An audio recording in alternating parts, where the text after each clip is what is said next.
Deyirlər dünyada 7 möcüzə var. Var. Amma mənim üçün yox. Bilirsiniz əsl möcüzə nədir? Ananın bəxş etdiyi həyat. Onun doğma səsi. Laylası. İsti qucağı.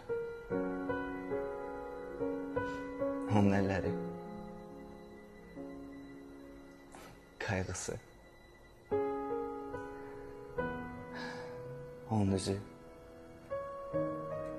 Anamın təbəssümü əsl möcüzədir.